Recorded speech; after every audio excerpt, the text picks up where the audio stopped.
Baik, kenalin nama saya Fuad Naim. Saya ada seorang influencer dakwah yang aktif di komunitas Yuk Ngaji ID. Sehari-hari membantu gurunda kami Ustadz Felix Siau untuk membuat konten-konten di Instagram, YouTube maupun TikTok, menyebarluaskan opini Islam dengan konten-konten yang sesuai dengan market, ya bahasa itu ya, mad'u dakwah yang sesuai dengan yang saya pahami. Karena saya anak K-pop-K-popan, nah kebanyakan ngomong soal K-pop. Ada K-popers di sini? Ada? Mana angkatan K-popers mana? 1, 2, 3, dikit ya.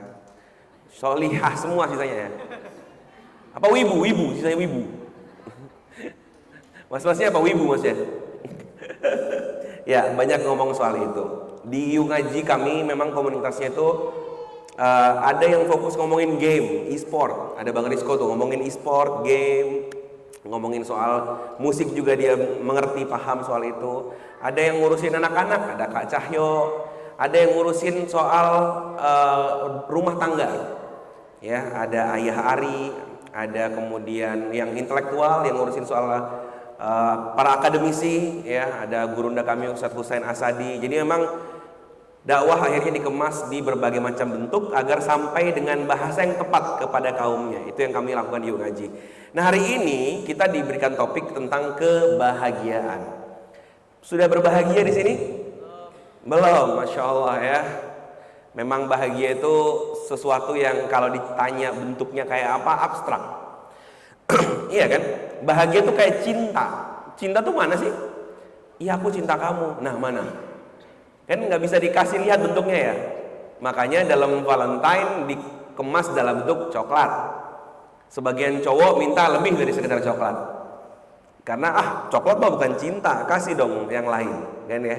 Cinta tuh ya beragam macam bentuknya sesuai dengan perspektif orang masing-masing. Begitupun bahagia. Teman-teman kalau tanya, apakah kalian bahagia? Mungkin ada yang bilang aku udah bahagia dengan hidupku sekarang, tiba-tiba besok tiba-tiba nggak bahagia. Sedih. Iya kan? Kamu bahagianya kalau apa dong? Wah, kalau aku keterima lulus di kampus yang aku inginkan, Mas. Oh, bahagiamu itu. Kalau kamu bahagianya apa? Kalau saya bisa meminang gadis yang sudah saya taarufin, Mas. Kalau kamu apa? Kalau saya bisa keliling dunia. Sebelum mati minimal sekian daftar negara yang harus aku kelilingi, itulah bahagiaku. Ya kan ya? Kalau kamu apa? Kalau aku bisa membuat orang tertawa, makanya aku mungkin jadi stand up comedian. Karena melihat orang tertawa, itulah bahagiaku. Ya kan ya? Atau mungkin kamu bahagianya apa? Kalau kata film Hart, aku bahagia bila kamu bahagia. Sungguh sebuah omong kosong ya. Nah, bahagia itu apa? Makanya itu konsep yang abstrak. Mari kita bertanya konsep bahagia. Sebelumnya kita mulai dulu dari jangan bawa-bawa agama. Ya. Karena kalau kita bawa agama, selesai kan jawabannya? Kita lihat dulu nih versi manusia. Manusia kalau dia nggak mau bawa-bawa agama, menurut dia bahagia tuh apa sih? Nah, mari kita coba dengarkan salah satu representatif ya dari manusia tanpa agama. Ini ada Bang Coki Cuaks, ya. Bang Coki Cuaks. Ini pernah di satu podcastnya bersama Habib Ja'far menjelaskan tentang bahagia versi seorang ateis. Nah, apakah manusia rata-rata punya pemahaman yang sama dengan Bang Coki? Kita coba dengarkan videonya berikut ini. Konsep kebahagiaan gua itu adalah pada saat kita bisa hidup di dunia ini dengan menjadi diri kita tanpa harus terbebani oleh apa kata orang. Oke. Tanpa kita harus bisa terpenjara oleh, mungkin tanda kutip ya, karena gue belum nemuin istilah yang tepatnya. Mungkin tanda kutip norma-norma masyarakat, pandangan-pandangan masyarakat yang mencegah kita untuk menjadi diri kita sendiri, yang akhirnya itu membuat kita jadi membunuh diri kita pelan-pelan karena kita menyangkal siapa kita sebenarnya. Oke. Tentunya konteksnya selama kita tidak melanggar hak properti orang lain dan menghilangkan nyawa orang lain ya. Oke. Misalnya contoh, gue tidak membenarkan kalau ada orang yang mengatakan bahwa saya ini diri saya memang suka nusuk-nusuk orang, ya. Jadi ya biarkan ya enggak gitu. Bukan yang seperti itu, bukan yang seperti itu. Karena itu sudah bertabrakan dengan hak properti orang lain gitu, property right, di mana dia punya hak untuk hidup, dia punya hak untuk yang lain. Tapi ini lebih ke kebahagiaan gue adalah bisa menjalani hidup ini sesuai dengan pilihan-pilihan yang memang gue pilih. Nice. Bahagia menurut ateis, ya at least dia yang ngomong lah ya, adalah bebas ngelakuin apa aja tanpa diatur oleh norma-norma tertentu, aturan-aturan tertentu. Bebas, itulah bahagia. Sepakat apa enggak? Ya, banyak orang menjawab hal yang sama. Kalau teman-teman nanya anak kampus sekarang, mungkin 80% anak kampus, bahkan mungkin yang udah ngaji sekalipun ngerasa bahagia itu kalau dibebasin. Makanya kan orang begitu dia udah nggak di dalam naungan orang tua itu, wah liar tuh. Anak pondok keluar pondok, wah bebas banget. Kenapa? Dia ngerasa bahagia tuh bebas. Merdeka itu adalah bebas, kan gitu. Bebas dari belenggu, bebas dari aturan, bebas gitu. Apakah itu bahagia? Ini sebenarnya paradoks. Kenapa? Karena yang dia omongin itu sesungguhnya nggak pernah ada. Bebas itu nggak pernah ada. Ketika dia bilang tadi, aku tuh bahagia itu adalah ketika nggak diatur-atur. Lah itu kan lu ngatur berarti. Lu ngatur orang untuk jangan ngatur hidup lu. Hak orang nggak pengen ngatur-ngatur.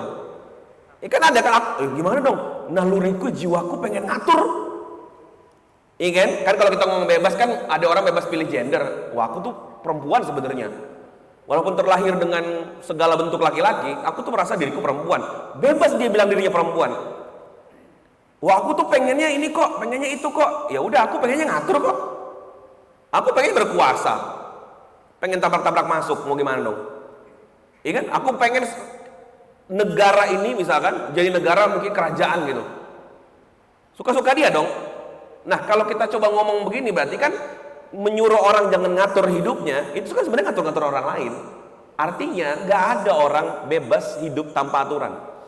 Karena saat dia bilang gua mau bebas, dia sedang bilang dia perlu aturan untuk jangan diatur tadi. Dia itu lagi ngatur orang.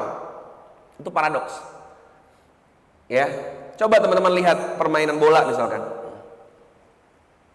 Kenapa orang ribuan, puluhan ribu kumpul di stadion nonton bola? Apa serunya bola?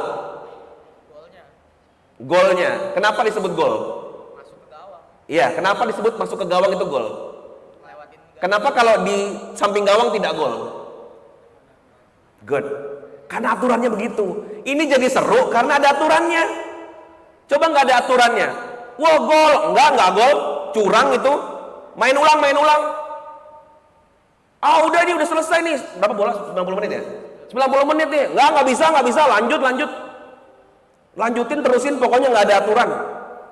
Sampai gua menang. Selama gua nggak menang, curang namanya. Kan gitu. Apa serunya main kalau nggak ada aturan? Kan gitu. Bayangin kalian datang ke sebuah tempat permainan bola, kalian bahkan nggak ngerti. Loh, kok tadi offside dibilang gol? Kok tadi kemudian out, nembaknya tuh ke samping tapi dibilang gol. Aturannya apa sih, kan bingung lu. Pernah lihat permainan yang kalian nggak tahu aturannya nggak? Baseball. Pernah nonton baseball? Pusing nggak lu? Yang tidak pusing pasti hanya orang yang tahu aturan mainnya. Seneng tuh dia. Wah, coba lu, itu kayak gue nonton bola. Sorry, gue nggak ngerti bola. Jadi ketika gue nonton bola, gue bingung kenapa ada 22 orang ngejar bola yang sama. Kan bisa dikasih satu-satu ya? Dikasih satu-satu. Iya kan? Tapi gue ya saking nggak ngerti bola gitu kayak terlalu banyak. Padahal bola tuh menurut gue mainan yang aturannya cukup sedikit gitu. Badminton mungkin lebih banyak aturannya, apalagi mungkin baseball apa dan lain-lain. Semakin lu nggak paham aturannya, lu pasti malas nontonnya, nggak seru. Jadi happy itu apa? Happy itu kalau ada aturan dan semua taat sama aturannya, kan gitu. Jadi bukan bebas, bahkan di negara yang paling liberal sekalipun, yang punya asas demokrasi liberal, kebebasan, bebas. Lu di Amerika tuh ngapain aja bebas, serius, bebas. Tapi apakah ada aturan di sana? Ternyata ada aturannya. Dia bilang bebas, ternyata ada aturannya. Ada undang-undangnya kan? Ada hakimnya nggak di sana? Ada. Jadi ada aturannya. Bohong. Katanya liberal, bebas. Ya udah, harusnya nggak usah ada aturan dong. Tinggal aja kayak di hutan gitu. Di hutan aja ada istilah apa? Hukum alam. Nah, Binatang aja lu bilang ada hukum alam, ya emang sudah hukum alam lah. Hukum alam ada, hukum Allah nggak ada. Nanti ya, aneh orang tuh lebih percaya pada hukum kebinatangan daripada ketuhanan kan gitu. Jadi ya, jadi kalimat bahwa bahagia itu bebas enggak, bahagia tidak sama dengan bebas melakukan apapun, tidak. Jadi ini kita membahas asasnya dulu, karena kalau ini gue bahas lebih jauh soal bahagia itu apa, dan kalian masih berpikir bahwa bahagia itu bebas, keliru. Apakah setelah merdeka dari penjajahan kita nggak terjajah? Enggak, kita hanya berpindah dari satu aturan ke aturan lain. Nggak ada kata bebas itu. Dulu aturan Belanda, sekarang aturan ya Pancasila kan gitu, itu Indonesia. Kan gitu. Memangnya ketika Islam mendatangi sebuah wilayah lalu berjihad di situ, kalau kita lihat kisahnya misalkan nih, Persia, Romawi ditaklukkan oleh Islam, kan gitu ya? Pernah dengar kisahnya kan? Para mujahid-mujahid datang ke Persia, membebaskan Persia. Apakah Persia jadi nggak punya aturan? Enggak, pindah dari aturan kerajaan Persia ke aturan Islam, kan begitu? Emang setelah masuk Islam kalian bebas? Enggak. Apakah kalau Islam ini banyak aturan, aku nggak mau pakai hukum Islam, memang terus lu jadi bebas? Nih, bagi orang-orang dia nganggap apa? Perempuan itu dipaksa pakai hijab, kan gitu. Makanya aku nggak mau pakai hijab, aku mau bebas. Lu pikir make up lu tuh bebas? Lu nggak bebas, lu tersandra atas aturan dunia tentang standar kecantikan. Lu panik jerawat lu muncul, lu tempel tuh stiker-stiker unyu di jerawat lu, tambah kelihatan kan? Gue bingung, ada orang beli stiker jerawat tuh buat apa?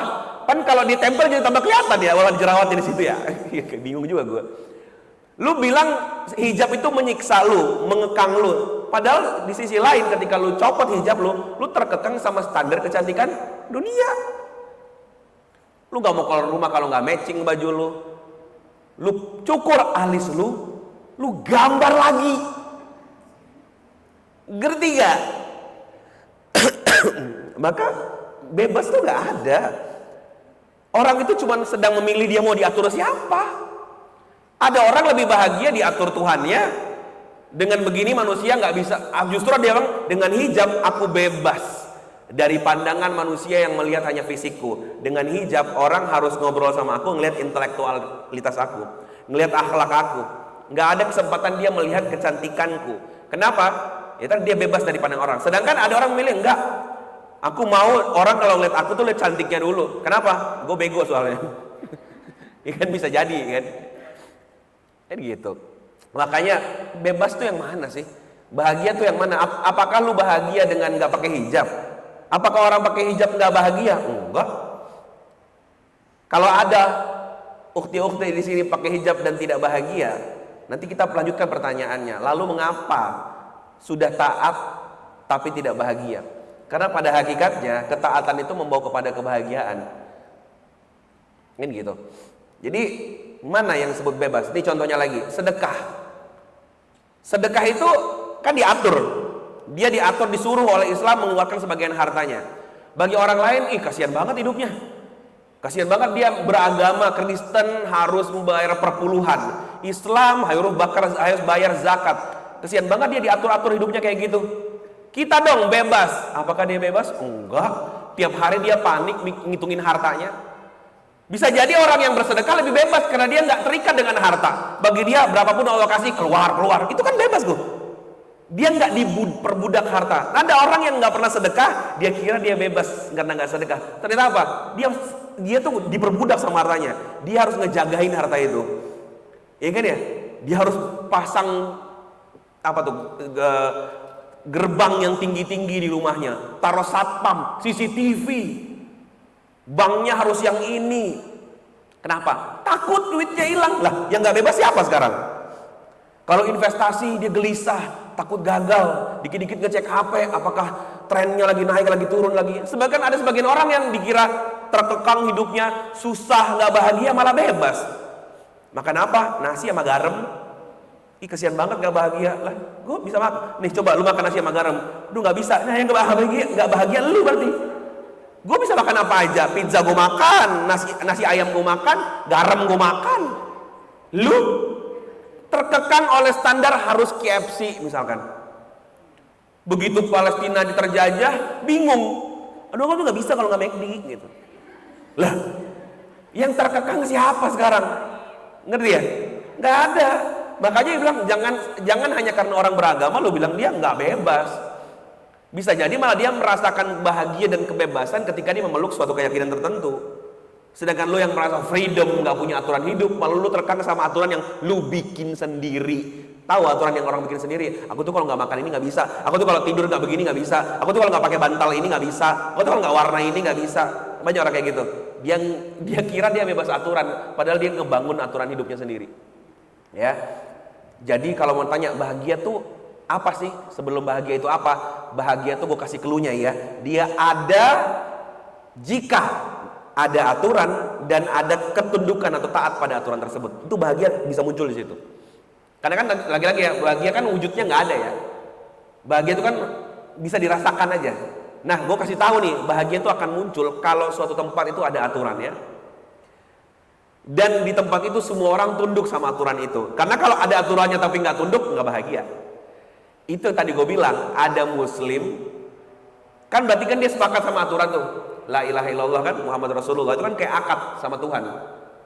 Aku mau tunduk sama aturan. Terus dia nggak pakai aturannya, ya nggak bahagia. Karena bahagia itu ada ketika aturannya ada dan lu tunduk sama aturannya. Sampai sini paham ya? Oke. Aman? Aman. Kita lanjutin dulu ya. Kenapa orang bisa mau tunduk sama aturan? Kenapa orang mau diatur-atur? Dan bahagia lagi diatur-aturnya. Itu kan pertanyaan tadi, lanjutannya. Kalau bahagia itu ada pada aturan, dan bahagia baru bisa muncul ketika orang itu taat sama aturannya, pertanyaan kita, gimana caranya orang bisa happy dan taat sama aturan tersebut? Soalnya kak, aku muslim, berarti kan aku udah tekan kontrak tuh sama aturan Tuhan. Aku juga udah ngikutin kak, pakai hijabnya, kan contohnya gitu ya. Tapi kok aku masih belum merasa bahagia kak? Kok aku masih ngerasa terpaksa kak? Mari kita bahas. Kenapa ada orang tekan kontrak sama aturan, ikuti aturannya, dan dia happy diatur-atur? Kan kita mau ngomongin bahagia itu kan? Pertanyaannya, kenapa ada ibu, ini gue kasih tahu, ibu sama bayi. Ibu sama bayi, mana yang lebih berkuasa? Ibu, mana yang lebih punya otak? Lebih punya akal? Ibu, mana yang ngerti dunia? Mana yang lebih paham tentang baik buruk? Ibu, kok mau disuruh-suruh bayinya? Dari mulai paling sederhana, nyuruhnya, ini bukan cuma nyuruh ya, nyuruh dan nerjemahin suruhannya. Aduh apa ya, kayaknya dia lapar deh. Panik bikinin makanan. Kayaknya dia ngompol deh. Sibuk ngurusin pupnya. Aduh kayaknya dia ngantuk deh, digendong sampai pegel biar dia tidur. Coba. Mau tuh bayi diatur itu ibu diatur terus sama bayi. Siapa di sini yang sudah punya anak? Angkat tangan. 1, 2, 3. Ngerasain bu diatur-atur bayi? Ngerasain. Capek bu? Capek. Saya saksi sendiri lihat istri, baru tahu namanya ada orang yang kalau di kampus itu bisa ngantuk tidur, yang kalau mungkin kajian bisa tidur, tapi begitu punya bayi melek tuh mata, kok bisa ya? Dan itu sense-nya tuh kayak punya sense Spider-Man tuh loh, yang kalau ada penjahat langsung tahu itu loh. Jadi dia tuh tidurnya nggak pernah 24 jam nyenyak, enggak. Dia tuh tidur kayak tidur emak itu. Tapi begitu bayinya gerak dikit langsung, gimana tadi? Mana bayinya mana? Kenapa nak? 24 jam tuh kayak gitu. Kok mau dia diatur-atur sama bayinya? Kenapa kira-kira? Kenapa bu mau diatur-atur sama bayinya bu? Sayang. Good. Jawaban seorang ibu. Karena kalau nggak disayang, dibuang dari awal lahir. Sebelum lahir kalau perlu digugurin. Lihat orang-orang yang gugurin kandungan, nggak mungkin dia sayang bayinya. Dia sayang egonya. Takut dia ngomongin tetangga. Iya. Takut ketahuan orang tua. Dia lebih pentingin dirinya daripada bayi di perutnya. Pasti dibuang. Gak ada satupun alasan di kepala gue yang bisa ngejawab itu kecuali sayang dan cinta tadi. Gak ada, gak masuk akal. Bayi itu adalah makhluk yang nggak mungkin, dia bayar kita aja enggak, kita yang bayarin dia. Makanya orang barat itu tidak mengerti mengapa ada orang menolak konsep child free. Kok bisa sih lu nggak mau child free? Kalian tahu nggak teman-teman, iklan kondom di barat itu pakai apa? Pakai video anak-anak yang tantrum. Anak-anak tantrum, banting-banting barang, terus makanya pakai ini. Maksudnya apa? Makanya jangan sampai punya anak. Nyebelin kan? Ngerti ya? Jadi ketika ditanya kenapa sih ada orang mau disuruh-suruh, ya karena dia cinta sama yang nyuruh. Kenapa ada anak ketika tumbuh mau dengerin orang tuanya? Besok pulang, jam segini datang, baca buku, tidur, nggak boleh lakukan itu. Kenapa? Kesel nggak kadang anaknya gitu nih? Kesel kan? Sebagai anak kesel kan? Tapi kenapa mau manut sama orang tua? Takut, percayalah, hitungan itu berarti tanda nggak bahagia. Ketika dia bilang karena takut, pasti nggak bahagia. Tapi anak yang bahagia, jawabannya adalah ya sayang sama orang tuanya. Makanya kan seberapapun lu bandel, lu pasti nggak pergi dari rumah kan? Kalau udah beneran karena takut, pasti nanti ada ujungnya dia benar-benar putus hubungan sama orang tuanya. Tapi kalau dia masih cinta, masih sayang, ngedumel tuh cuman kayak di lisan saja lah. Ujungnya tetap dilakuin juga. Sama kayak ibu ngedumel kan sama anaknya kan ya. Ah lu tuh emang bener-bener, tapi sambil dimasakin makanan. Dia ngedumel sama anaknya, seolah-olah nggak butuh nih anaknya, kesel banget sama nenek, tapi dimasakin makanan, itu cinta. Sama kayak anak kah, emang ibu nggak pernah ngertiin aku, tapi dilakuin juga sama dia. Dia ngelakuin perintah ibunya, ngelakuin perintah orang tuanya.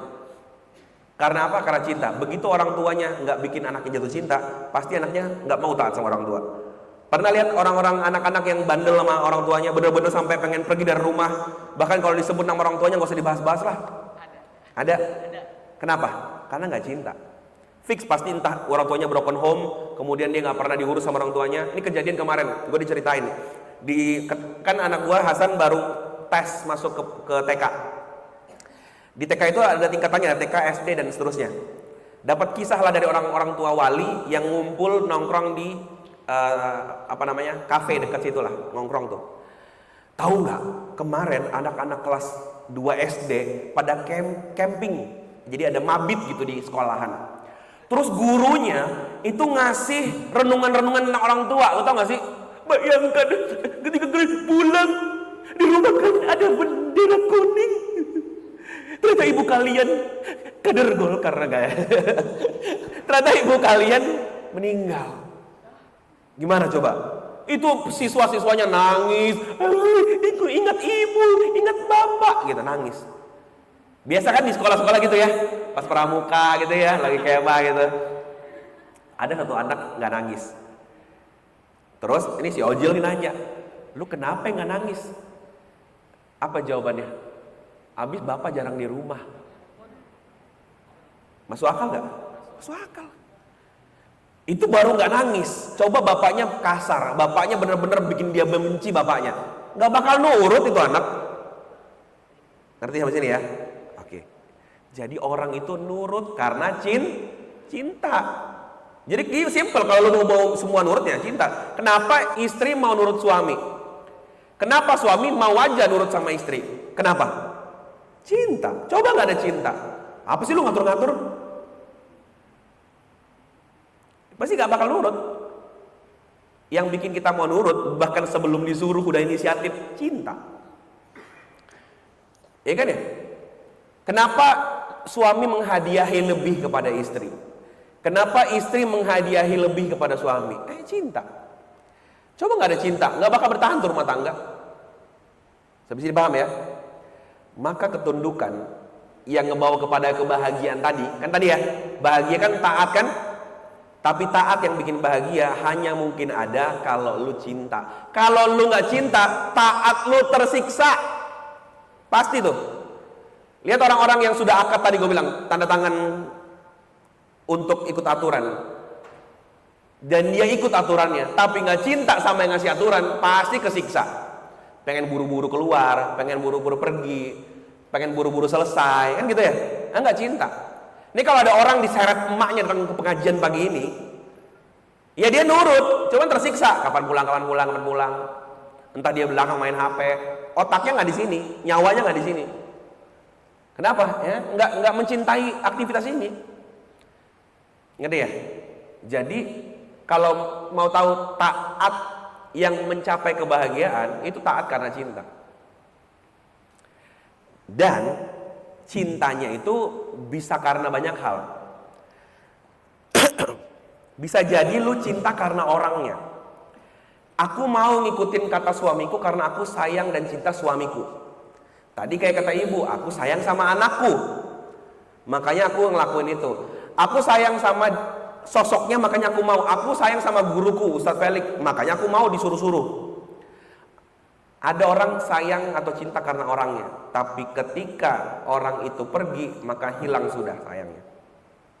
Kan gitu. Bisa jadi karena duitnya. Aku ikut karena bukan masalah cinta pekerjaannya, cinta duitnya gede. Gue sih nggak suka paslonnya, duitnya gede. Ya kan bisa, boleh aja, boleh. Aku sih nggak cinta sama kegiatannya, tapi dibayar. Gimana dong? Aku sih nggak cinta lelaki ini, tapi duitnya, mobilnya, guys. Makanya aku mau sama dia. Apa yang terjadi? Ya kalau duitnya hilang, ya hilanglah dia juga. Ada orang cinta karena apa? Hadiahnya. Apa yang dia bisa dapat di situ? Dapat tuh bisa macam-macam. Dapat reward, jabatan. Jadi dia ngelakuin sebenarnya bukan karena mencintai sesuatu, tapi karena hadiah apa yang dia dapat dari situ, reward apa yang dia dapat. Ada juga karena pujiannya. Dia ngelakuin, misalkan dia ngeposting sesuatu ya karena dia seneng dapat likes-nya, kan ya? Dia ngelakuin sesuatu karena seneng kalau nanti orang memuji ini. Itu karena cinta juga. Cinta pujian orang lain, cinta pengakuan dari orang lain, kan gitu ya? Gue sih gak apa-apa keluar duit banyak asalkan gue dipuji gitu, asalkan gue dianggap, dilihat. Jadi cinta, semua bisa karena cinta. Tapi tadi gue bilang, kalau lu cinta orangnya, orangnya bisa mati. Kalau lu cinta duitnya, duit bisa hilang, usaha bisa rugi. Kalau lu cinta hadiahnya, lu mungkin gak menang, lu mungkin kalah. Kalau lu cinta pujiannya, suatu hari orang yang nge-follow lu bisa ngebenci lu. Rumus berikutnya, cinta pada yang sementara pasti akan berujung kecewa. Padahal gara-gara cinta kita taatkan sama aturan dia. Kenapa orang taat sama aturan duit? Kan dia cinta sama duit. Mau dia disuruh pagi kerja, pulang sore, mau dia disuruh-suruh sama bosnya. Kenapa? Kan dia cinta sama duitnya. Tapi kalau kita cinta ke situ dan udah tunduk jadi bucinnya duit, hati-hati. Duit pergi, seketika kebahagiaanmu hilang. Kecewa tuh.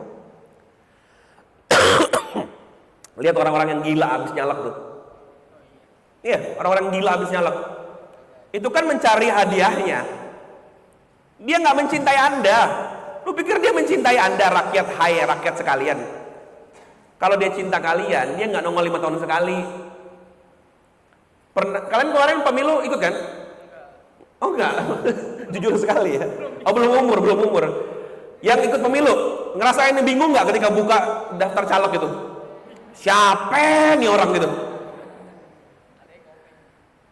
Gini loh, hubungan orang pacaran ataupun apa ya, ta'aruf dan sebagainya aja, nggak mungkin jatuh cinta pada pandangan pertama lihat nama. Gila nih Anissa, gue pengen gue nafkahin nih, nggak mungkin. Aneh banget, ngerti ya? Jadi itu nggak mungkin ada hubungan cinta di antara kita dengan mereka. Mereka bahkan nggak kenal kalian kan? Apa yang diharapkan dari itu? Kan jabatan. Nah ketika jabatan itu dia diharapkan lalu hilang, nggak kepilih, gila. Berapa banyak orang yang bunuh diri ketika cowoknya mutusin dia? Itu kan kisah yang klasik sekali. Setiap hari di berita ada. Iya kan? Kenapa? Karena dia mencintai orangnya. Begitu orangnya mengecewakan, kecewa dia. Apalagi? Coba, cinta kepada siapa? Segala yang nanti pasti sirna akan mungkin mengecewakan. Tinggal tunggu waktu aja. Begitu lu titip cinta lu, bahagia lu, ketaatan lu pada sesuatu yang bakal hilang, tinggal tunggu waktu kecewa, hitung aja. Makanya gue tuh mah dakwah nggak buru-buru sama temen, nggak yang ayo dong pakai hijab, ayo dong putusin pacar lu, nggak ada. Gue tunggu aja. Orang kalau naruh kecintaan dia pada sesuatu yang bakal hilang, itu namanya bom waktu. Tinggal tunggu dia kecewa. Makanya ketika dia kecewa, gue ada di samping dia untuk menghibur hati dia. Dakwah kan gitu. Karena percuma lu kasih tahu orang lagi bucin, ini kan nggak bakal dengerin dia. Makanya cinta yang kepada yang sementara pasti berujung kecewa. Ya udah Kak, aku aja mencintai diriku sendiri. Itulah akibatnya orang bunuh diri. Di Korea itu kenapa orang pada bunuh diri? Gagal masuk universitas, gagal ngebahagiain orang tua, gagal ngebuktiin diri, gagal apa? Bahkan dia gagal bergantung sama dirinya sendiri. Bunuh diri kan?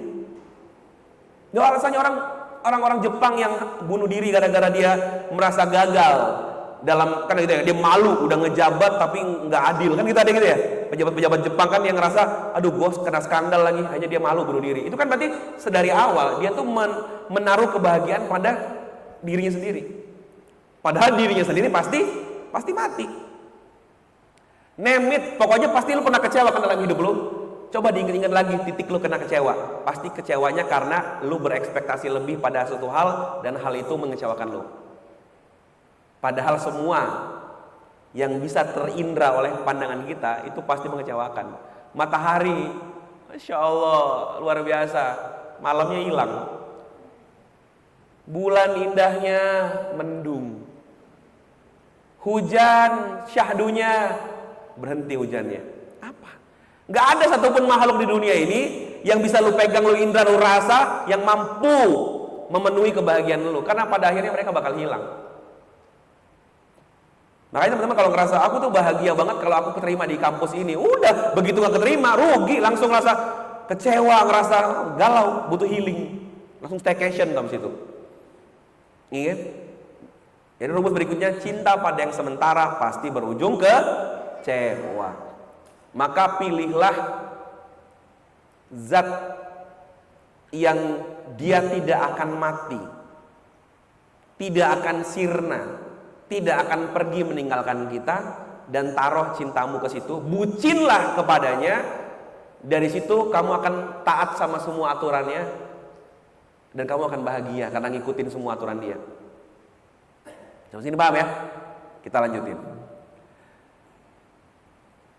Kadang kecewa itu bukan hanya pada menaruh harapan kepada sesuatu yang akan sirna kayak begini. Kadang aturannya ada, kita udah bucin ke dia, tapi orang yang bikin aturan nggak adil. Contoh, main bola ada aturannya? Ada. Happy kita nontonnya kan? Begitu wasitnya nggak adil, apa perasaannya? Kecewa. Kan gitu, pemain bola kan nggak gitu ya? Nggak adil nih, nggak ini nih, ada dibayar tuh dia, bla bla bla. Kemarin kasus skandalnya FIFA, ternyata menentukan negara yang dipakai untuk Piala Dunia ternyata main duit di situ. Apa rasanya? Udah males nontonnya. Kenapa? Udah nggak seru lah, udah nggak adil. Hukum yang kita bikin di negeri kita, kan gitu ya? Berasa menyenangkan kalau semua taat sama aturannya. Lah kalau ada orang, loh, kok gue nggak boleh masuk, dia boleh masuk? Kok dia bayar boleh lewat, gue jadi nggak boleh lewat? Apa rasanya di hati? Kecewa. Jadi kecewa tuh bukan hanya tadi karena semua faktor tadi, bisa jadi aturannya ada, kitanya mah udah taat, tapi ternyata si pembuat aturan tidak adil. Dia khianat sama aturan yang dia buat. Di titik itu kekecewaan pasti ada. Makanya jangan taat dan taruh kebahagiaan kita pada sebuah tempat yang tidak mungkin adil. Tunggu dulu, aduh. Ya. Pada sebuah sosok yang nggak mungkin adil. Kenapa? Pasti ujungnya sengsara, pasti ujungnya kecewa. Itulah kenapa manusia itu nggak pantas bikin aturan. Mohon maaf agak radikal, tapi ayatnya jelas, innal hukmu illa lillah. Yang berhak bikin hukum itu cuman Allah. Kenapa? Karena manusia pasti nggak adil. Dia sih bilangnya aku bakal adil, nggak bakal aku pokoknya ya, dia ada sekian orang aku akan adil. Nggak hanya karena dia anakku, aku akan bikin dia lebih mudah daripada kamu. Nggak hanya karena dia keluarga aku akan bikin lebih mudah, nggak bakal kayak gitu. Ternyata apa? Mungkin adil? Enggak. Nih, pernah nggak kalian sebagai orang yang punya aturan, bikin aturan, ngerasa iba sama aturan kalian sendiri? Orang tua bilang nggak boleh ya, gini. Tiba-tiba anak nangis, anak melas-melas, kita ngerasa ya udah deh sekali ini aja. Itu manusia. Pada level kecil, manusia kalau berkelompok, bikin aturan kelompok, dia nggak adil di kelompoknya. Manusia kalau berkumpul dalam masyarakat, nggak adil di masyarakatnya. Manusia dalam bernegara bisa nggak adil dalam kenegaraannya. Kenapa? Manusia emang nggak adil. Begitu lu taruh hukum ketaatan lu pada aturan manusia, pasti lu kecewa. Ini kan tahun-tahun kekecewaan. Merah banyak orang nangis-nangis di internet hari ini. Nggak adil, curang. Kata gua, kok kaget? Kok kaget? Lu lihat misalkan Israel ngelakuin semua hal yang sekarang sampai terjadi, 30.000 jiwa dibantai genosida. Terus lu bilang PBB kemana nih? Lah, PBB kemana? Tugas PBB memang begitu. Sejak awal emang nggak mungkin adil. Wah, ini international court nih, pengadilan internasional gimana sih? Lu berharap sama mereka yakin? Nggak bakal. Ngerti ya? Karena mereka manusia juga. Manusia pasti punya keberpihakan kan gitu. Jangan taruh ketaatan lu pada sesuatu yang nggak bakal adil. Kenapa? Pasti lu kecewa. Itulah kita rasakan kepada PBB hari ini. Itulah kita rasakan kepada mungkin negeri kita hari ini, kepada pengadilan internasional hari ini, kan gitu. Mari kita tarik kepada unsur negara terkecil dalam lingkungan kita. Apa? Keluarga. Siapa yang mau berhak ngatur dan diatur? Bagi perempuan, selama ini semua patriarki, laki-laki yang ngatur-ngatur. Harusnya peraturan itu yang bikin perempuan. Bagi laki-laki, ya laki-laki yang ngatur. Udah dari zaman ke zaman memang begitu. Mau laki-laki diatur perempuan? Mau lu diatur perempuan? Mau? Ini gue tanya jujur nih, laki-laki mau lu diatur-atur perempuan? Nggak mau. Lu cewek, mau lu diatur-atur laki-laki? Nggak ada yang mau. Maka sampai kapanpun ini feminis versus patriarki nggak bakal selesai masalahnya. Karena menurut lu adil kalau lu yang menjabat kan ya, perempuannya akan bikin aturan yang pro perempuan, ujung-ujungnya nggak adil. Sekarang gue tanya, kemana feminis ketika wanita-wanita di Gaza di genosida? Nggak ada, bohong itu. Ngerti ya? Manusia kalau bikin aturan tuh bohong. Pada ujungnya dia cuma mau yang nguntungin dia doang. Feminis itu cuma memperjuangkan agar dia bisa pakai bikini. Kan begitu. Laki-laki bisa tuh nggak pakai hijab. Laki-laki bisa tuh buka-bukaan, gue juga mau dong. Cuma yang menguntungkan dia doang kan. Laki-laki juga sama, pakai ayat-ayat cuma kadang biar dia bisa nindas-nindas istrinya doang. Aku loh pemimpinmu. Mau surga nggak nih? Laki-laki nggak bisa adil, perempuan nggak bisa adil. Terus aturannya aturan siapa dong?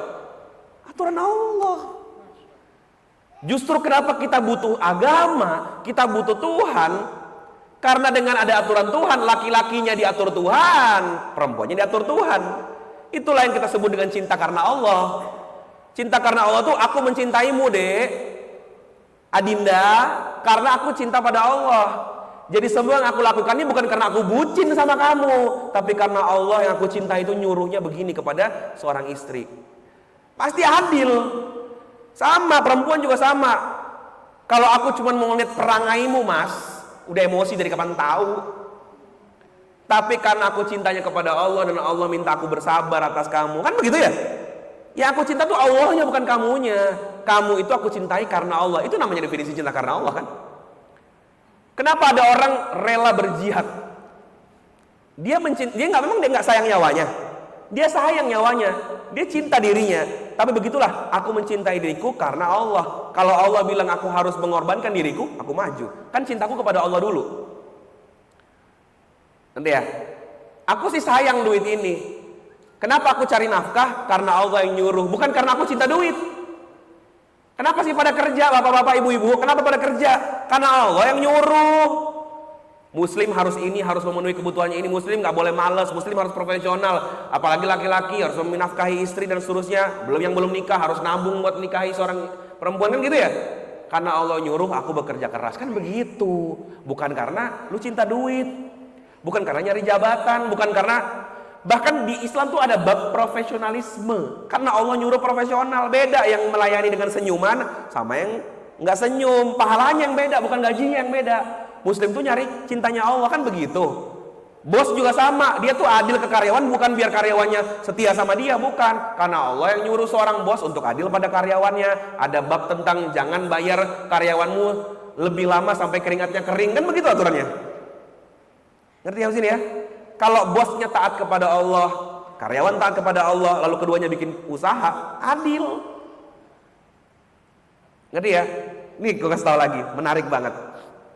Kemarin Rocky Gerung di sebuah acara TV dia bilang, kenapa sih kamu tuh ngomong gitu soal Pak Jokowi? Ini kita bahas nih, menarik nih. Ngomongnya kok kasar banget, kan Rocky Gerung kalau ngomong gitu ya, kasar sekali ya. Ngomongnya tuh bodoh lah segala macam ya, dungu gitu ya. Kan ada adabnya Pak kalau ngomong. Tau nggak menarik apa kata Rocky Gerung? Dia bilang gini, nggak perlu saya ngomong kritik presiden tuh pakai adab. Kan saya majikannya, saya kan rakyat. Presiden itu kan bekerja untuk rakyat. Itu bedanya negeri ini dengan versi Islam. Di Islam, pemimpin tuh majikannya siapa? Allah. Yang bedain demokrasi sama Islam adalah kedaulatan. Di sistem kita kedaulatan di tangan rakyat. Di Islam kedaulatan di tangan Allah. Itu yang bedain. Maka rakyat mengkritik pemimpin hanya kalau pemimpinnya nggak taat sama Allah. Bukan karena dia nggak bayar lu, bukan karena dia ingkar janji-janji pas kampanye, bukan. Begitu pemimpin tidak taat sama Allah, dikritik. Sama, pemimpin menghukum rakyat cuma karena apa? Kalau rakyatnya nggak taat sama Allah, bukan karena nggak taat sama dia. Ngerti? Itulah kenapa Islam bisa berjaya 1300 tahun. Jadi nggak ada tuh sandra politik. Dia jadi pemimpin karena disandra sama apa tuh namanya rakyatnya. Rakyat taat karena takut sama pemimpinnya, nggak ada. Rakyatnya cuma takut sama Allah, pemimpinnya takut sama Allah. Maka ketika pemimpin bersendirian, takutnya sama dengan keramaian. Nggak peduli ada yang lihat apa nggak, ada CCTV apa nggak ada dia rapat-rapat tersembunyi, nggak ada. Kenapa? Dimanapun Allah Maha melihat, maka dia akan tetap takut sama Allah, tetap dalam keadilan. Rakyat juga sama, nggak ada tuh polisi, ada nggak ada polisi, tabrak aja lalu. Nggak ada begitu. Lampu merah di dalam sistem Islam menjadi sebuah keharaman kalau lu tabrak langsung. Kenapa? Karena itu kan syariat yang kita sepakati bersama. Orang muslim dalam sistem Islam, dia bukan taat sama polisi, dia nggak melanggar lampu merah karena taat sama Allah. Enak kan? Itu maksudnya. Jadi kita tahu, ini baru ngomong perempuan laki-laki. Perempuan laki-laki nggak bakal adil. Maka dia butuh Allah yang ngatur hidupnya. Itulah kenapa lu kalau mau nikah yang beres tuh, lu nya taat sama Allah, persiapkan diri kan gitu, bukan cari-cari akhwat ya. Bukan stalking ukti, bukan. Yang lo harus lakuin adalah taat sama Allah. Nanti Allah datengin perempuan yang taat sama Allah. Dua-duanya dipertemukan Allah, enak tuh. Sama, lu mau punya pemimpin yang adil, lu nya taat sama Allah. Nanti insya Allah Allah hadirkan pemimpin yang juga taat sama Allah. Bukan pemimpin yang taat sama rakyatnya, bukan. Karena keadilan itu gak akan bisa selamanya terjadi. Kebahagiaan tidak bisa terjadi. Kesejahteraan gak bisa terjadi kalau semuanya masih saling bergantung antar manusia ke manusia lain, manusia ke manusia lain. Duit. Jabatan. Apa kata orang, pujian orang, gak bakal. Ya. Makanya kalau teman-teman coba lihat apa definisi iman.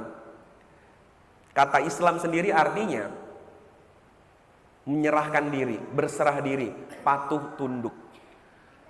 Jadi kalau lu bilang, mana katanya negara 87% muslim, kok kayak begini? Ya karena 87% muslimnya belum berserah diri sama Allah. Masih berharap pada manusia. Makanya pas pemilu kemarin kecewa, kan berharap pada manusia. Iya kan? Lu berharap pada manusia. Terus nanti yakin Allah akan terus kecewain lu sampai lu akan berkata, la haula wala quwata illa billah. Iya ya Allah, bener. Kan begitu cara Allah tuh bikin kita tuh kadang deket sama Allah. Oh selama ini kira ini karena kekuatan lu, karena kecerdasan lu, dibikin sakit lu, baru lu bilang apa? Iya ya, la haula wala quwata illa billah. Lu selama ini ngira karena kecerdasan lu, ketika lu dibikin nggak mampu baru lu sadar, iya ya bener ya. Itu kan titik yang dirasakan orang-orang di Gaza. Iya, kenapa beda sama kita level keimanannya? Karena mereka udah sampai di titik ngerasa, apalagi mau percaya sama apa? Negara Arab, mau nunggu orang Indonesia, Mesir, la haula wala quwata illa billah, cuman Allah lah tempat berserah. Itulah kenapa mereka sekuat itu, karena nothing tulus, nggak ada yang ditakutkan untuk hilang lagi. Itu Islam yang sesungguhnya. Kalau kita memberi Islam sesungguhnya enak. Coba lihat orang-orang, kenapa sih ada orang yang katanya kalau matinya baik gitu ya, tersenyum? Karena tidak ada satupun di dunia ini yang dia apa ya, dia pengen bawa. Nah kenapa dia senyum? Karena dia mau ketemu yang dia cintai, Allah. Itulah kenapa para ulama sering bilang, kapan aku disegerakan ketemu Allah. Bukan kayak, amit-amit lu mah ngomongnya. Nggak gitu dia. Dia malah seneng, kenapa? Karena dunia ini penjara. Itu hadisnya kan gitu. Bagi orang mukmin dunia ini penjara. Penjara berarti kalau dibukain seneng nggak? Seneng. Datang nih petugas sipir, namanya malaikat maut. Bukain kunci penjara, keluar lu. Seneng nggak? Senang, senyum. Itulah matinya para syuhada. Lihat nggak sama matinya orang-orang yang cinta dunia, yang happy di penjara. Di penjara dengan sistem dunia ini. Apa perasaannya? Takut. Nggak bisa, udah gue kumpul-kumpulin nih duit. Nggak mau lah gue hilang. Ngerti ya? Nggak mau gue ini pergi dari kehidupan gue. Matanya melotot. Mas mati tuh. Ngerti ya? Maka kemerdekaan dan kebahagiaan sesungguhnya bukan pada kebebasan, tapi taat pada aturan dari Sang Pencipta. Itulah bahagia. Makanya tagline-nya kami di Yuk Ngaji, taat bahagia, maksiat sengsara. Bahagia itu pada ketaatannya, bukan hasil dari ketaatan. Aku udah masuk Islam katanya ntar kaya. Enggak kaya. Ya emang enggak pada kayanya, tapi proses kamu taat pada syariat dalam berekonomi. Belum tentu, Islam enggak menjamin usahamu sukses. Tapi saat kamu udah bilang, mohon maaf ini riswah, ini sogokan, mohon maaf ini nggak sah dalam Islam, mohon maaf ini riba, mohon maaf, disitulah bahagia. Ya Allah, gue berhasil nolak, gue bisa bilang enggak pada kemaksiatan. Itu bahagianya, bukan nggak dapat untung nih, bukan itu. Siapa yang bilang Islam harus kaya? Nggak ada. Islam itu pada respon atas segala sesuatu. Pas kaya dia seneng, pas miskin dia seneng, pas susah dia tetap happy, gitu kan ya? Itu kebahagiaan. Jadi kebahagiaan itu ada pada ketaatan kepada Sang Pencipta. Nah, terakhir sebuah hadis. Ada 3 perkara, kata Rasulullah, yang apabila ada pada diri seorang muslim, ia akan mendapatkan manisnya iman. Berarti ini hadis untuk orang beriman atau belum beriman? Ada 3 perkara pada diri seseorang yang kalau ini ada, dia akan mendapatkan manisnya iman. Berarti ini hadis untuk orang yang sudah beriman atau belum beriman? Sudah beriman, tapi kagak ada manis-manisnya. Kan tadi gue bilang, semua orang tekan kontrak syahadat. Tapi kan pas dia taat, ngikutin syariat, ada nggak khusyuk, gelisah pas sholat, imam kepanjangan bener sih bacanya, kan begitu ya? Aduh berat banget sih syariat, ini nggak boleh, ini boleh, haram gitu ya. Kenapa sih pengajian haram mulu? Kan ada orang kayak gitu ya. Itu nggak dapat manisnya iman. Mau caranya dapat manisnya iman? Ini Allah kasih tahu. Rasulullah kasih tahu. Yang pertama, orang yang mencintai seseorang, namun dia tidak mencintainya kecuali karena Allah. Itu yang tadi kita bahas dari tadi. Jadi kalau mau dapat manisnya iman, cintailah dunia, duit, harta, teman, sahabat, pasangan karena Allah. Itu baru ada manisnya. Begitu Allahnya lu coret, kecewa lu. Karena jadinya mencintai dunia, duit, pasangan, udah nggak ada Allahnya, kecewa lu. Nggak ada manis-manisnya. Makanya jangan heran banyak orang muslim tapi galau.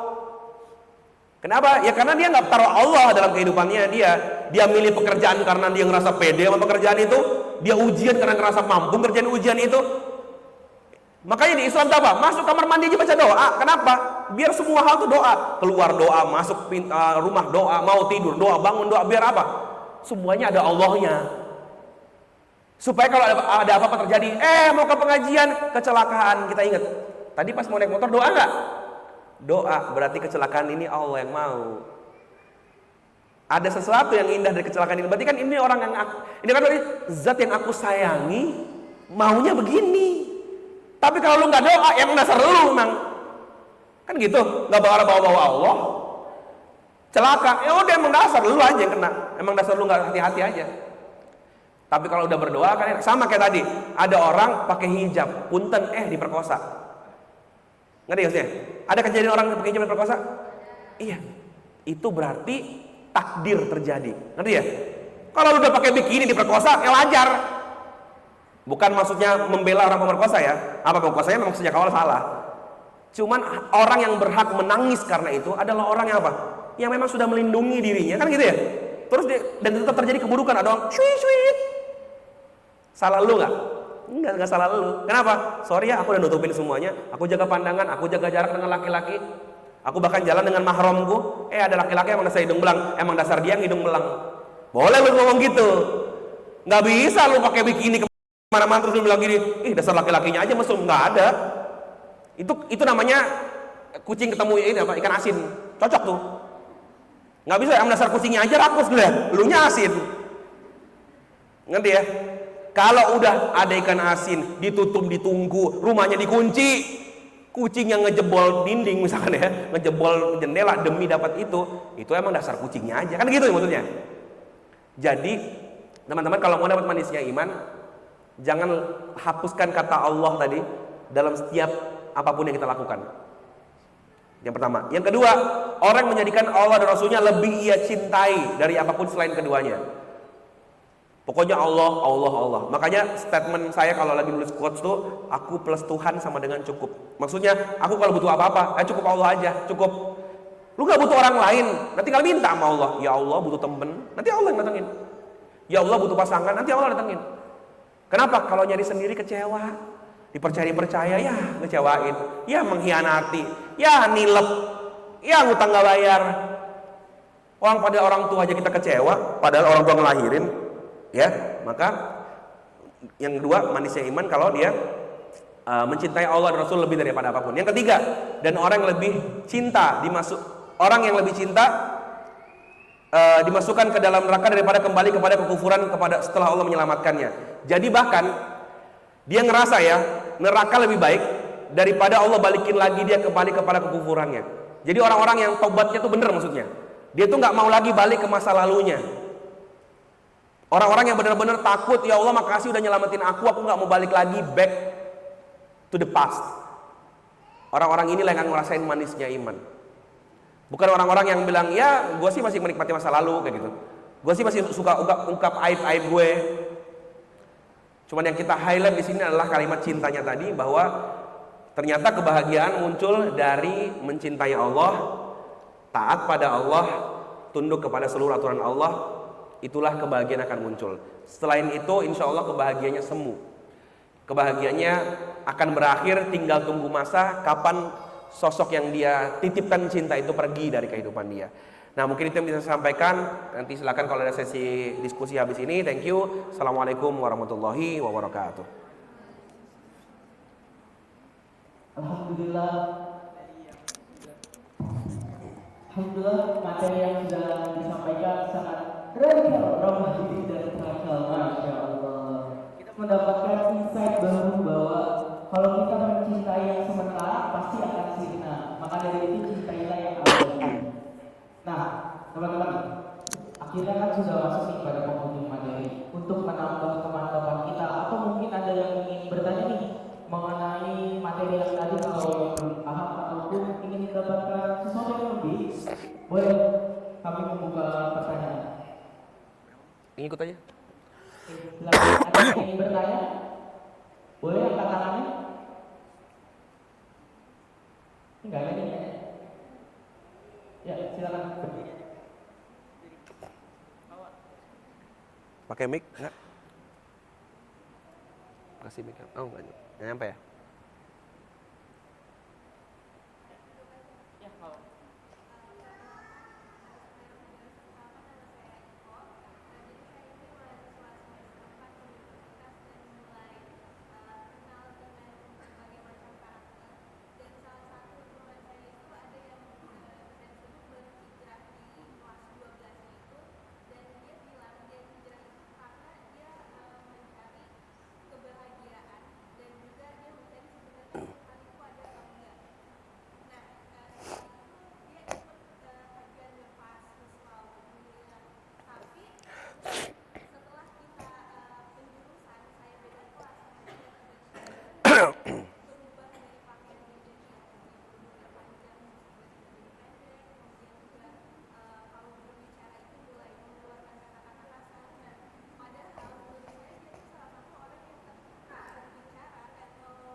Sama. Ini mau langsung atau lanjut dulu? Kumpul dulu. Ya. Thank you.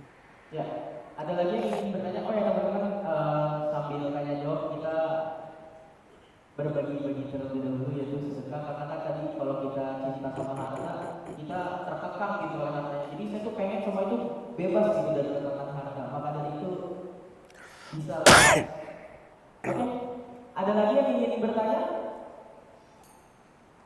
Oh ya, silakan Pak.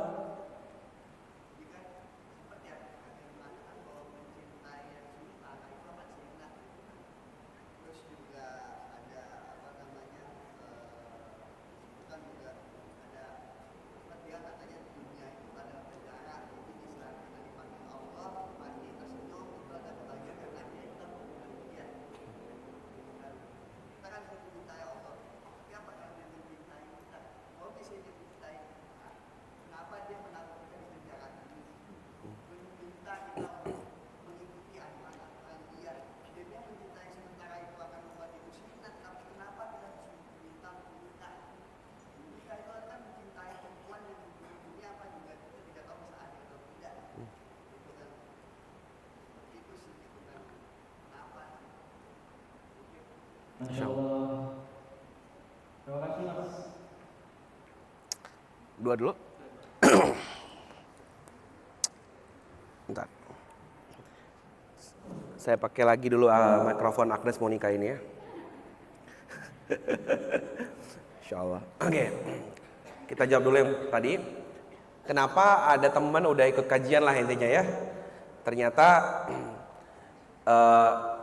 hijabnya yang tadinya panjang jadi kemudian pendek kayak gitu ya, malah berubah menjadi orang yang sedikit lebih malah berkurang dari yang tadinya harus mungkin kemarin 80 jadi 70 kayak gitu ya, atau mungkin malah 60, ngomongnya jadi lebih kasar dan lain-lain.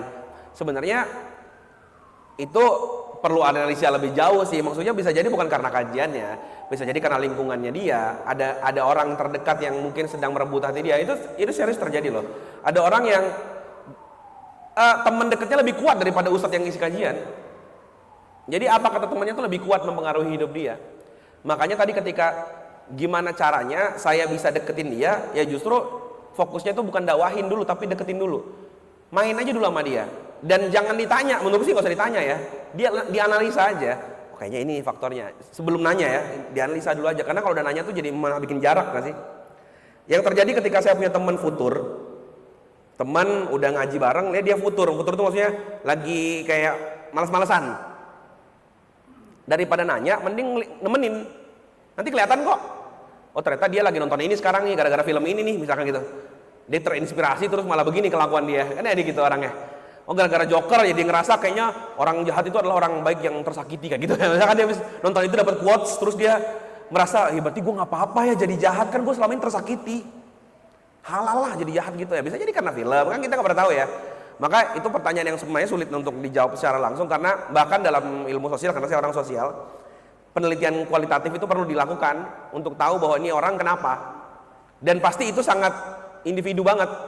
Yang terjadi pada dia ya dia doang, nggak semua orang kayak dia gitu. Ya itu sih, dan contoh kayak gitu banyak, termasuk saya. Saya itu orang yang ngaji, terus tiba-tiba pernah futur, pernah liar lagi, pernah sampai di komen haters, kak katanya udah ngaji kok malah gini, kata gue, wah berisik lu gitu. Karena mendadak nggak tahu kenapa ngerasa futur aja, tau gak sih futur kayak ngerasa lagi malas-malasan aja gitu. Kadang gitu. Yang kedua, kadang gara-gara orang ngaji. Kadang gara-gara orang ngajinya sendiri, bukan karena kajiannya, orang-orang ngajinya. Jadi kitanya tuh udah ngerasa enak nemuin kebahagiaan gitu ya, udah mulai kayaknya pakai hijab enak deh. Teman sebelah, tapi itu kos kaki dong, kakinya masih kelihatan. Itu belum sempurna, itu alangannya masih kelihatan, kayak nambah-nambah beban lu.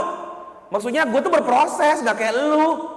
Udah syukur gue mau pakai hijab ketika Ustadz Felix Xiao, ketika ini ada satu mu'alaf, beliau tuh luar biasa banget. Nah, seorang perempuan Chinese, rambutnya pendek, dia seorang psikolog. Itu ketika dia masuk Islam, dibina sama Ustadz Felix Xiao sampai hari ini, si penulis buku Yuk Berhijab itu nggak pernah maksain si mu'alaf ini berhijab. Kenapa? Itu proses aja, nemenin, yang penting nemenin. Tahu nggak si mu'alaf ini hijab itu wajib? Tahu. Ada karena prosesnya. Ya, kadang-kadang orang tuh udah nyebelin karena baru deket-deket sama orang, nasihatnya banyak banget. Kita kan mau jadi teman ya, bukan jadi ustadz. Gue kan mau temenan sama lu karena lu temen, bukan ustadz. Kenapa lu jadi ustadz? Nah kadang-kadang gitu. Jadi akhirnya banyak orang itu beneran ini serius. Ketika gue tanya-tanya kenapa sih lu nggak ngaji lagi atau apa? Karena kesel sama orang-orang pengajian. Jadi ketika dia datang kayak begini nih, yang disenggol temannya tuh kebahagiaan tuh begitu. Gitu. Jadi bukan ke dirinya. Dia tuh ngeliat dalil tuh ngeliat orang lain. Dari teman gue ini kayak gitu-gitu. Ngerti ya? Nah, jadi itu sih ada bahan introspeksi entah diri kita, entah teman-teman circle pengajiannya, entah mungkin tontonan sehari-harinya dia yang banyak faktor dalam mengubah sikap seseorang, ya. Oke, nah pertanyaan itu menarik tadi. Aduh, aku merinding pas dengar pertanyaan antum, serius. Kalau emang Allah cinta sama kita, kenapa Allah tempatkan kita di penjara? Iya kan ya? Dimana kadang-kadang kita harus ikut aturan-aturan yang sebenarnya itu memenjarakan kita. Contohnya tadi, harus menikahi seorang perempuan, dimana kita kan terpenjara sama perempuan tersebut. Yang harusnya bisa pulang malam bebas nongkrong sampai pagi, ya. Sekarang harus mikirin anak istri kan gitu ya. Tapi ada satu kalimatnya Ibnu Qayyim al-Jauziyah. Duh, masih merinding gue dengarnya itu kalimatnya. Andai kata kamu tahu betapa Allah mencintaimu, maka hatimu akan luluh karena tahu bagaimana Allah bekerja dalam hidupmu. Ini kalimat gak pernah gagal. Kalau lu tahu apa yang udah Allah lakuin buat hidup lu, niscaya hatimu akan meleleh. Karena tahu betapa sayangnya Allah sama lu. Itu dulu. Ini mau gue kasih tahu kalau Allah tuh sayang sama lu. Itu dulu. Sebelum kita bahas penjaranya ya. Allah tuh sayang sama lu. Allah udah ngelakuin banyak hal yang lu nggak tahu. Masalahnya cuma lu nggak tahu aja itu. Bahkan dalam banyak hadis dikatakan Allah itu mencintai seseorang lebih daripada seorang ibu cinta kepada anaknya. Jauh. Allah tuh mencintai jauh. Cinta banget Allah sama kita. Dan dalam banyak syair-syair para ulama mengatakan, andai kata aku harus membalas cinta Allah itu, nggak mampu. Aku mau nulis surat cinta dengan menjadikan laut sebagai tintanya dan dengan pohon-pohon yang ada di dunia sebagai penanya untuk membalaskan cintaku kepada Allah, nggak bakal mampu. Kalau aku mau balas dengan hadiah terbaik yang bisa aku kumpulkan dari seluruh dunia, aku kasih kepada Allah, nggak akan ada harganya. Satu surga Firdaus yang Allah kasih ke antum aja nggak ada harganya. Semua hadiah antum bisa kasih ke dia. Mau antum zikir kepada Allah, mau antum puji nama dia, semua sholat antum nggak ada harganya dibandingkan apa yang Allah kasih ke hidup lu. Yang kita tahu dulu aja deh, nafas yang Allah kasih. Bayangkan malaikat maut itu berapa puluh kali datang sehari semalam untuk nungguin ajal kita, tapi Allah kasih nafas buat kita. Allah kasih kita kekuatan datang hari ini. Di saat banyak orang di hari weekend ini gak bisa datang ke sini, Allah kasih ke situ. Allah kasih kelembutan hati. Ada orang yang mau dengerin gua ngomong, dia nggak pasang egonya. Ini ustadz mana, lulusan mana, kajiannya aliran mana. Nggak. Allah buka hati lu tuh lembut aja tuh, kayak nerima aja gua ngomong masuk. Itu rezeki. Makanya kan doanya Robbi zidni ilman warzuqni. Rizkikanlah fahman, pemahaman. Itu rezeki dari Allah. Karena semua orang bisa duduk di ruangan yang sama, tapi rezeki pemahamannya beda-beda. Makanya ada orang tuh lebih gampang lembut masuk hatinya itu ke ilmu daripada orang lain. Ada. Itu Allah yang mau kasih. Itu baru ngomong. Cuman kan yang kadang-kadang kita lihat yang kurang-kurangnya. Ada ya. Nah, jadi kalau ngomong dulu cinta, gue harus yakinkan kalau dulu semua bahwa Allah cinta banget sama kita. Kalau Allah nggak cinta, Allah mungkin nggak ciptakan semua ini. Allah justru menciptakan semua ini karena Allah cinta sama kita. Kayak tadi gue bilang, bahwa aturan ini kalau Allah bebaskan, orang tuh hidup kayak apa? Kayak hewan. Hewan aja pakai hukum alam. Kalau Allah nggak cinta, hukum alam aja nggak ada. Kalau hukum alam nggak ada, bulan tuh nabrak ke kita. Kalau hukum alam nggak ada, matahari suka-suka dia mau muter kapan. Kalau hukum alam nggak ada, gosong kita. Tsunami, banjir semua. Kenapa? Kenapa ini semua bisa begitu harmoni? Karena hukum alam. Antum belajar biologi nggak? Biologi itu keindahan aturan Tuhan. Kalau hukum alam nggak ada, apa yang terjadi pada sperma yang mencari ovum itu? Nyasar. Tapi Allah bikin hukumnya sehingga dia bisa tepat menemukan hukumnya. Antum lahir. Kalau nggak ada hukum alam, apa yang terjadi pada hewan-hewan itu? Nggak ada ekosistemnya, nggak ada kemudian rantai makanannya. Apa yang terjadi? Lu putus aja satu rantai makanannya. Ini contoh, ada yang ikut kelasnya Bang Rizko Aditama, ngomongin sains waktu itu dibahas. Satu rantai makanan putus di Australia, mereka punya wabah katak. Kebanyakan katak sampai jadi wabah itu. Jadi mana-mana orang harus bunuhin katak karena begitu. Itu baru satu rantai makanan. Baru satu rantai, putus. Hukum alam rusak, berantakan. Coba lihat orang melanggar satu hukum aja soal zina. Apa yang terjadi? Korea Selatan angka fertilitas 0,4. Punah itu Korea mungkin 100 tahun lagi. Maksudnya apa? Di sana orang tuh nikah nggak punya anak. Kenapa? Bisa zina, malas nikah. Ngapain punya anak? Satu saja syariat Allah dilanggar, itu bisa membawa kerusakan buat kita. Itulah kenapa dalam Islam kalau kita belajar ada namanya maqasidus syariah. Alasan kenapa syariat diturunkan. Jadi Allah bikin penjara itu untuk ngatur kita. Kalau nggak itu terjadi, yang kita kira penjara ini, kita akan berantakan. Contohnya, nggak ada syariat menikah, akan ada perzinahan. Kalau perzinahan di mana-mana, nasab berantakan. Siapa yang tahu ini anak siapa, bapaknya siapa, kan begitu. Kalau di mana orang berzina, siapa yang mau punya anak? Siapa yang mengurus keturunan? Terjadi kepunahan. Maqasid syariat itu berlapis-lapis. Dari menjaga jiwa, menjaga harta, ya hifzul mal, hifzul nafs, ya hifzul akal, menjaga akal, dan seterusnya. Ada 7 kalau tidak salah. Kenapa Allah turunkan syariat? Jadi bahkan Allah nurunin syariat bukan karena suka-suka dia dong. Walaupun itu punya hak Allah. Allah sebenarnya nggak perlu ngasih itu ke kita sih. Allah sebenarnya nggak perlu ngasih alasan dia ngasih syariat, kan suka-suka dia ya. Satu-satunya yang bisa bilang suka-suka gue itu Allah kan. Cuman Allah bahkan ngasih penjelasan ke kita kenapa dia nurunin ini ya, untuk membuat kita sendiri bahagia. Kalau nggak ada aturan kisos, lihat hari ini penjara penuh dengan para pembunuh. Kita kasih makan pembunuh, pakai duit pajak kita. Pusing kan? Begitu lepas jadi begal. Lu kebayang nggak sih sekarang anak-anak keluar malam dibegal, perempuan jalan dibegal? Kenapa? Karena syariat Allah satu nggak dipakai, apa? Kisos. Pembunuh dibunuh, selesai. Kita pakai hak asasi manusia. Sejak kapan manusia punya hak? Napa saja dikasih kok punya hak? Lu boleh bilang lu punya hak kalau lu bikin diri lu sendiri. Ini mohon maaf ya Allah, ini anak gue yang cetak nih. Ah, lu pakai apa? Tanah liat kayak apa? Lu tiupkan ruh, nah, baru lu punya hak itu. Manusia itu diatur. Lu jangan protes masalah koruptor. Kenapa koruptor tetap ada di mana-mana? Kenapa penjarahan, nyolong orang masuk ke dalam rumah, ngebantai satu rumah? Kenapa tetap ada? Ya kenapa? Ya karena syariatnya kan nggak diterapkan. Allah udah bilang, namanya pencuri, kalau koruptor hukum mati ya. Kalau pencuri itu dipotong tangan. Nah, kita enggak, dipiara, masukin penjara, dihidupin. Ya kan tambah mahir. Di dalam dia belajar sama yang lebih jago. Ngebobol begini nggak, ini begini, keluar tambah jago. Nggak kelar-kelar, kita tuh memang sok tahu. Wong besok aja ngapain nggak tahu loh, sok tahu kita tuh.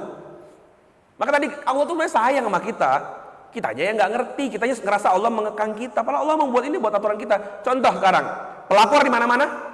Gila, ini nggak ada satupun perempuan yang tenang ketika nikah. Karena kasus perzinahan di mana-mana, pelakor di mana-mana. Caranya macem-macem, entah pakai chat-chatan Gojek. Kemarin pakai apa tuh namanya? Shopee. Tahu banget lu ya. Sekarang gue tanya. Iya, pakai Discord. Sekarang gue tanya. Perempuan, cewek, apa yang menjamin suami lu nggak selingkuh? Gue tanya, apa? CCTV. Hah? Janji. Tuh, taat sama Allah, betul. Sisanya nggak ada. Karena nggak bakal bisa. Apa alasan seorang laki-laki tidak selingkuh? Coba tanya, apa alasannya nggak selingkuh? Kalau bukan karena Allah ya, apa? Karena dia setia sama istri. Kenapa lu setia sama istri pertama kali? Karena cinta kan? Terus tiba-tiba lu jatuh cinta sama perempuan lain. Kan sama polanya. Gue nikahin lu karena gue cinta sama lu. Sekarang tiba-tiba gue cinta sama orang lain. Ya kan sama. Nggak ada salahnya. Selingkuh tuh nggak ada. Selingkuh itu tidak pernah salah di mata siapapun kecuali agama. Kenapa? Karena rumusnya sama seperti dia menikahi orang yang sah. Makanya gue heran sama perempuan-perempuan yang atau laki-laki yang pacaran, terus bilang gini, aduh gue tuh stres banget, laki-laki gue, cowok gue selingkuh. Kan selingkuh sama pacaran sama, energinya sama, pemicunya sama, kan sama-sama cinta. Kenapa sih kamu sayang sama aku? Nggak tahu, aku cinta kamu pada pandangan pertama, jadian, terus dia selingkuh. Jangan heran, kan sama. Kamu kenapa selingkuh? Aku jatuh cinta pada pandangan pertama, begitu sama polanya. Makanya ada aturan Allah yang bikin beda, namanya zina sama nikah. Yang bikin beda itu aturan Allah. Kalau enggak sama, apa bedanya? Yang dilakuin sama, pelakunya sama. Yang bikin beda cuma syariat. Ngerti ya? Apa yang terjadi kalau riba dibebaskan? Coba pelajari ilmu ekonomi Islam, antum akan tahu kenapa sekarang kita nih miskinnya terstruktur. Antum tahu nggak yang menguasai ekonomi Indonesia ini 10% orang? Ini duit 90% uang di Indonesia dipegang 10% orang. Dan 90% orang, ini lihat muka-muka kalian nih, sedang rebutan duit 10%. Kenapa? Gara-gara apa? Riba. Kok bisa Kak? Panjang ceritanya. Ini bahas bab ekonomi Islam soalnya. Satu aturan gak dijalanin teman-teman, bubar itu. Nih, gue kasih lagi contoh. Islam pernah tegak dengan aturan-aturannya selama 1300 tahun. Gue inget, gue ulang ya. Berapa tahun? 1300 tahun. Dari zaman Islam ada di Madinah, Rasulullah membangun negara di Madinah, sampai runtuh di Turki Utsmani 1924, 3 Maret. Oke?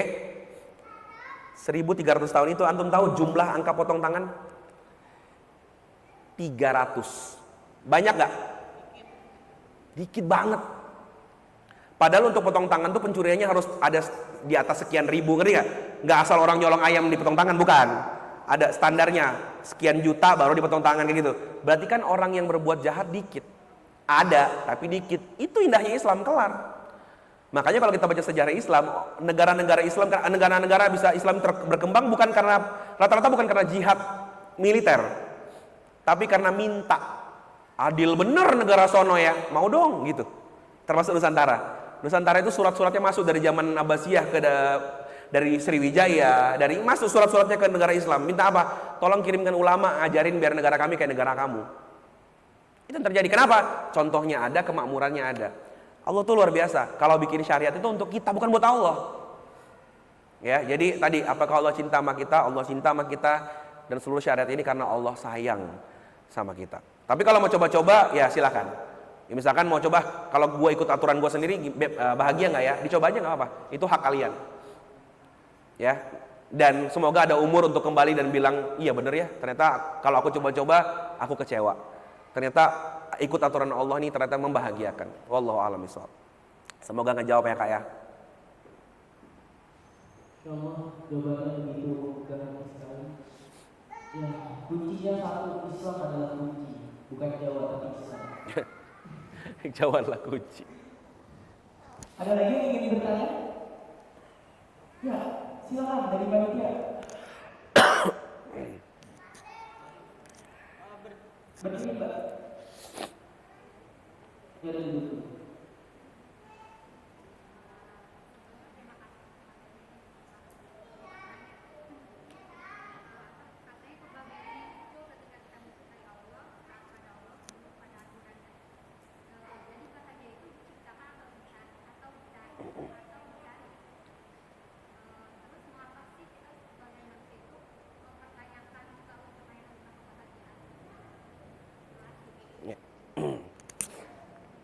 Apakah kebahagiaan itu dicari?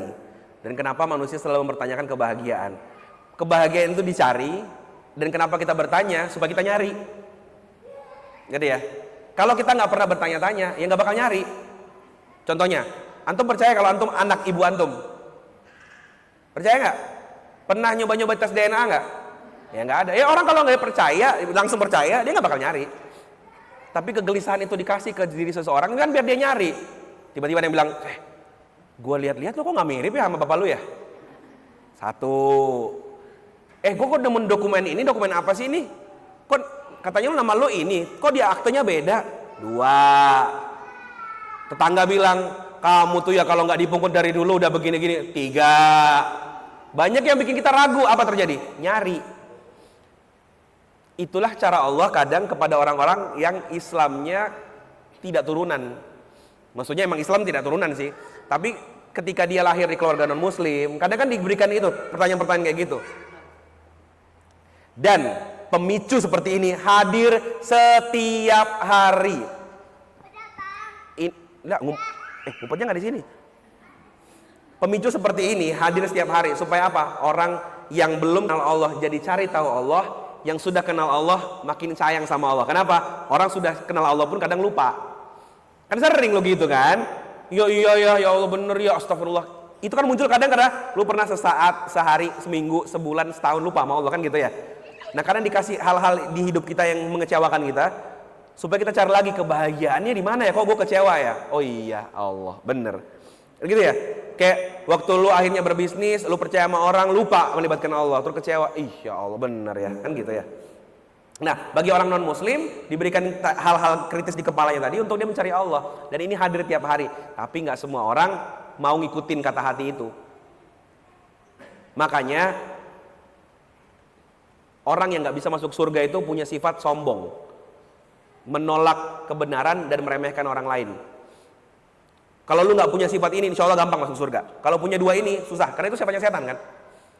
Nah kenapa? Kebenaran itu hampir dalam tiap hari kayak cahaya. Cahaya itu kan kebenaran ya. Tiap hari datang, cuman lu tutup gorden, ya nggak kelihatan. Bahasa ibaratnya gini, pernah dengar kalau kalian naik Google Map, naik mobil terus pakai Google Map, terus Google Mapnya bilang gini, belok kanan, dalam 1 kilometer belok kiri. Iya. Kalau lu nggak belok ke situ ngikutin, dia akan ngingetin lagi, putar balik, putar balik.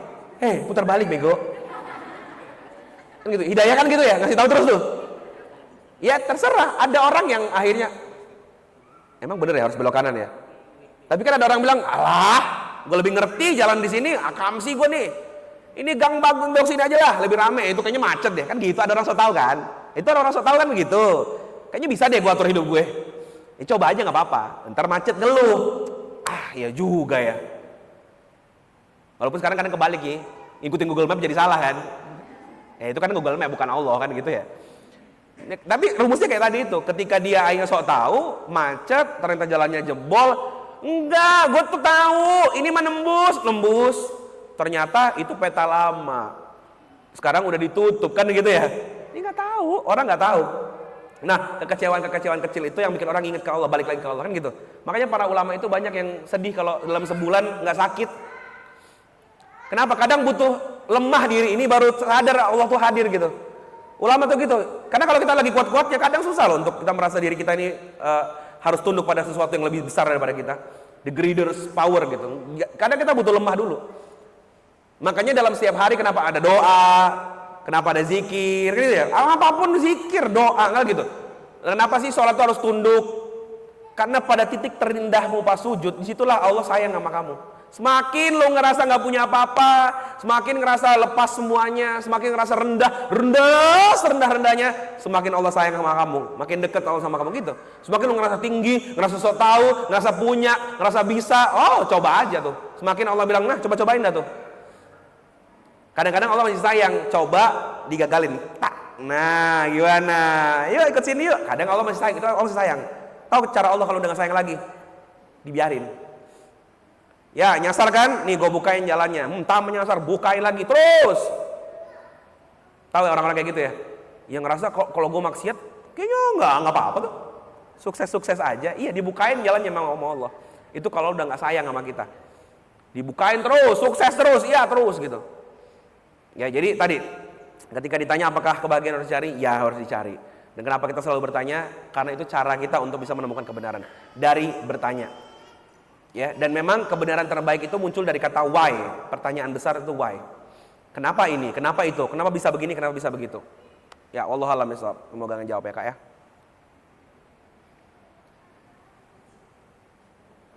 Alhamdulillahirrahmanirrahim.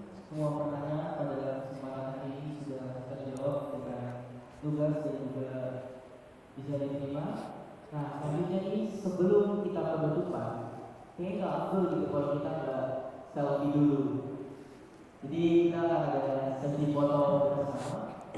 Tapi sebelum foto, kita dengerin dulu closing statement dari itu. Oh, closing statement. Baik, siap. Untuk acara ini. Udah buka mic Agnes Monica. Baik teman-teman semuanya, saya tuh orang yang semoga tidak judging dan semoga tidak memaksa orang lain. Makanya saya selalu merasa teman-teman punya hak untuk mencari kebenaran kalian versi sendiri, kebahagiaan kalian versi kalian sendiri. Hadirnya saya di sini mungkin cuma sebagai opsi ya, pemahaman baru bahwa ya inilah bahagia. Kalau mau dicari, mau diikutin, mau kemudian dicoba, silakan. Oh ternyata kebahagiaan itu ada pada ketaatan, dicoba aja dulu. Barangkali kemudian teman-teman jadi tahu bahwa inilah kebahagiaan sesungguhnya. Jadi terbukalah pada segala macam ide, dicoba, dan terlebih lagi ide-ide Islam. Kenapa? Karena kalau kita menutup diri pada kebenaran, itulah sifat kesombongan yang kadang menjauhkan kita dari hidayah. Bagi saya, tidak taat hari ini lebih nggak apa-apa daripada mengatakan itu salah deh, kayaknya nggak mungkin deh. Itu iya bener, tapi gue belum bisa. Nah itu nggak apa-apa. Itu ya kebenaran ya, tapi aku belum mau. Itu masih nggak apa-apa. Daripada kayaknya itu nggak bener deh. Dia nggak membuka diri pada sebuah pemahaman baru. Jadi teman-teman semoga habis ini bisa dicoba.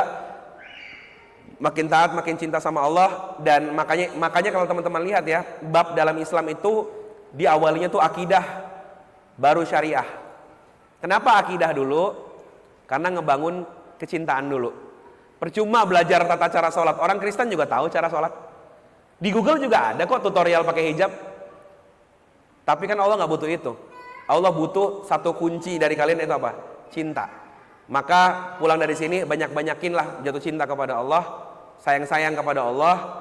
Dengan itu Allah akan ngebuka kemudahan-kemudahan dalam ketaatan kepada Dia. Karena aku kasih tahu ya, taat itu jadi mudah kalau Allah yang ngasih. Apa sih susahnya kita ke kajian? Apa sih susahnya baca Quran? Apa sih susahnya jalan ke masjid? Siapa yang mempermudah? Allah. Kalau Allah sayang, dimudahin. Makanya kan ada hadisnya juga. Kalau Allah menginginkan kebaikan kepada seseorang, Allah mudahkan dia dalam ilmu. Itu contohnya tuh. Jadi mending kalian bukan fokus belajar, tapi fokus sayang-sayangan sama Allah. Karena dengan itu Allah, kalau kita udah tahu, anak-anak manja yang dimanjain nama bapak mamanya, tahu ya, minta apa aja merengek-rengek dikasih. Nah itu, merengek-rengeklah kepada Allah, jatuh cintalah kepada Allah, minta semua kepada Allah, nanti apapun jadi mudah. Kalau percaya pada kemampuan diri, kadang belajar jadi sulit, kadang mencapai cita-cita jadi sulit. Tapi kalau udah merengek-rengek kepada Allah dan memang Allah sayang sama kita tuh, ya Allah, ini kalau udah hambaku yang minta ini nih, udah kasih lah gitu. Nah itu lebih mudah, belajar jadi mudah, kekajian lebih mudah, cari jodoh lebih mudah, menggapai cita-cita semua jauh lebih mudah. Kenapa? Karena Allah udah sayang. Siapa yang bisa menghalangi pemberian dari Allah kepada hamba yang Dia sayangi? Nggak ada. Semoga kita semua makin cinta sama Allah dan dicintai oleh Allah. Wallahu a'lam bishawab. Assalamualaikum warahmatullahi wabarakatuh. Terima kasih Bapak yang mengucapkan semoga